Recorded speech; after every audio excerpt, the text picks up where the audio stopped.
தாவேகா கடந்து வந்த பாதை. தமிழக சட்டசபை தேர்தல் கடந்த மாதம் ஏப்ரல் 13ஆம் தேதி நடைபெற்றது. திமுக, அதிமுக கூட்டணியுடன் விஜயின் தமிழக முன்னேற்றக் கழகம் போட்டியிட்டது. முதன்முறையாக போட்டியிட்டதால் விஜயுடன் கூட்டணி சேர மற்ற கட்சிகள் தயக்கம் காட்டின. இதனால் மக்கள் மீது நம்பிக்கை வைத்து தனியாக களமிறங்கினார். அவர் சென்னை பெரம்பூர் மற்றும் திருச்சி கிழக்கு ஆகிய 2 தொகுதிகளில் போட்டியிட்டார். விஜய் 20% வாக்குகள் வாங்குவார். அவர்கள் 2 தொகுதியில் ஒன்றில் கூட வெற்றி பெற சந்தேகம். திமுக கூட்டணி வாக்கை பிரிப்பாரா அல்லது அதிமுக கூட்டணியின் வாக்கை பிரிப்பாரா என்பது இந்த தேர்தலின் முக்கியமானதாக இருக்கும். அவருக்கு கூடும் கூட்டம் வாக்காக மாறாது என்று விமர்சகர்கள் தெரிவித்தனர். ஆனால் கடந்த 4ஆம் தேதி வாக்கு எண்ணிக்கை தொடங்கியும் யாரும் எதிர்பார்க்காத வகையில் அதிகப்படியான இடங்களை பிடித்தது. விஜய் 2 தொகுதிகளிலும் வெற்றி பெற்றார். அதிக இடங்களை பிடித்த போதிலும் மேஜிக் நம்பரான 118ஐ எட்டவில்லை. 108 இடங்களை மட்டுமே பெற்றது. அதன்பின் 4ஆம் தேதியிலிருந்து விஜயின் தமிழக வெற்றிக் கழகம் கடந்து வந்த பாதையை பார்ப்போம். மே 4ஆம் தேதி தமிழக வெற்றிக் கழகம் 108 இடங்களை பிடித்தது. மே 5ஆம் தேதி காங்கிரஸ் உள்ளிட்ட திமுக கூட்டணி கட்சிகளிடம் ஆலோசனை கேட்டு தாவேகா பேச்சுவார்த்தை நடத்தியது. அதே வேளையில் அதிமுக வெளியிலிருந்து ஆதரவு அளிக்க இருப்பதாகவும் செய்தி வெளியானது. மே 6ஆம் தேதி காங்கிரஸ் திமுக கூட்டணியிலிருந்து வெளியேறி தாவேகாவுக்கு வெளிப்படையாக ஆதரவு தெரிவித்தது.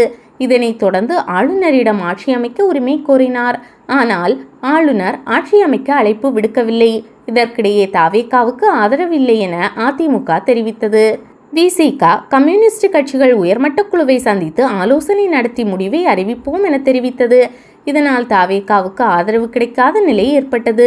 இரவு 7 மணிக்கு பிறகு திமுக, அதிமுக இடையே கூட்டணி உருவாக பேச்சுவார்த்தை நடைபெற்றதாக செய்திகள் வெளியானது. இது பெரும் பரபரப்பை ஏற்படுத்தியது.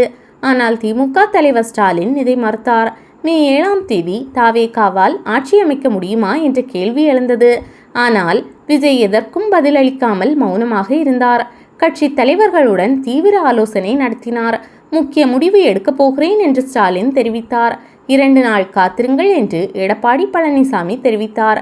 இதனால் பெரிய குழப்பம் நீடித்தது. மே 8ஆம் தேதி தாவேகா பொதுச் செயலாளர் புசி ஆனந்த், தாவேகா எம்எல்ஏக்கள் குழம்ப வேண்டாம், எவ்வளவு பணம் கொடுத்தாலும் வேண்டாம் என்று தலைவருக்கு விசுவாசமாக இருங்கள் என தெரிவித்தார்.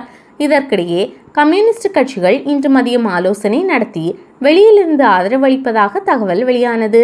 தாவேகா 118க்கான இடத்தை நெருங்கியது. இரவு விசிக ஆதரவு அளிப்பதாக தெரிவித்தது.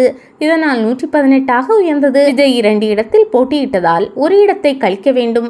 இதனால் 118 என்ற மேஜிக் நம்பரை தொட்டது. இந்திய யூனியன் முஸ்லீம் கட்சியும் ஆதரவு அளிப்பதாக தெரிவித்தது. பின்னர் இல்லை என்று பின்வாங்கியது.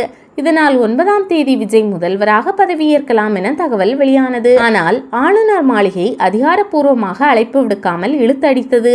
இதற்கிடையே விசிக அதிகாரப்பூர்வ கடிதம் வழங்காததால் தான் கவர்னர் அழைக்கவில்லை என்ற செய்தி வெளியானது.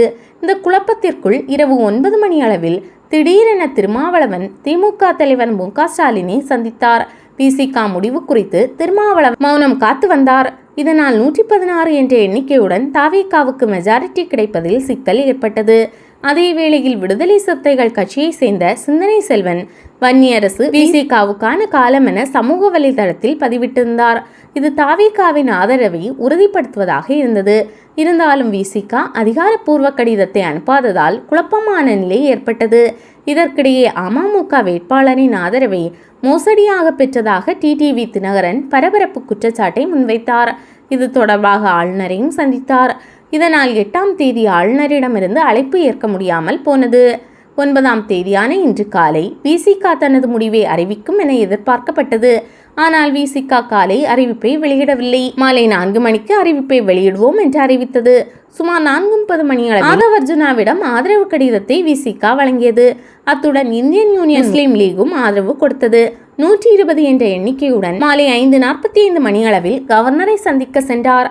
ஆனால் கவர்னர் அழைப்பு விடுக்கவில்லை என்ற தகவல் கிடைத்து பாதி வழியிலேயே திரும்பினார். கவர்னர் கேரளாவுக்கு செல்ல இருப்பதாக தகவல் வெளியானது.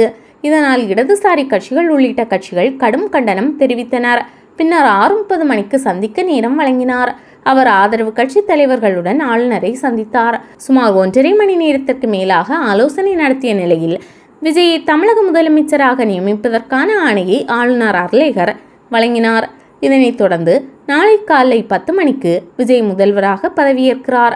அவருடன் 9 பேர் அமைச்சர்களாக பதவியேற்க உள்ளனர்.